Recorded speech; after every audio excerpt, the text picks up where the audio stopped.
decides not to decide on the Keystone XL pipeline. Again, we'll get reaction from the Fox All-Stars when we return.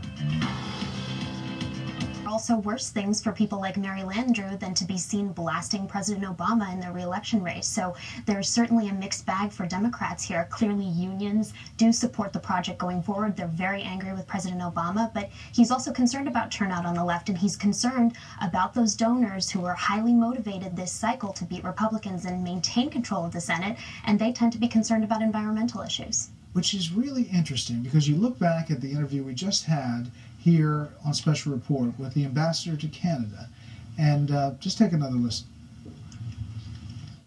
There's hundreds of trucks every day on Highway 2 in North Dakota. Which are spewing out emissions left and right. Well, they have higher emissions. There is a role for rail for smaller refineries, but when you look at the amount of oil coming from North Dakota, Montana, and Canada, it is the cleanest, safest way to proceed, and that's the debate has become symbolic but not substantial in terms of the why we should proceed with this project.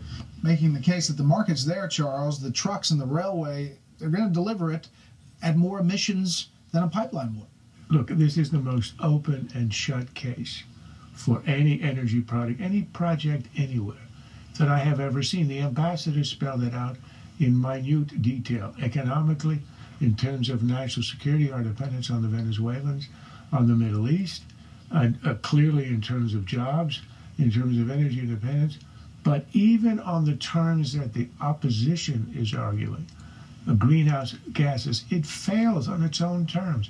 The oil will come through, the oil is coming through, and it comes through, as he explained, on rail and truck, which creates more emissions.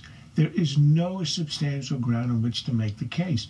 In fact, it's very dangerous. We know there was an accident with rail through Quebec carrying oil that destroyed a town, burned to death 40 people instantly. And the other thing that he didn't mention is that these oil shipments are taking up so much of the rail transport that other goods can't get to market in the United States, which increases the price of all the products that travel through the western and northern United States. In other words, every economic argument is against this, and all that's left, I think, as Jason said, is pure ideology. I would just add one fact that the ambassador was too discreet to mention. It is a spit in the eye of Canada. Our closest ally helps us in all kinds of tight spots around the world, trying to help us with Ukraine. And this is absolute disrespect of the highest order for our closest friend.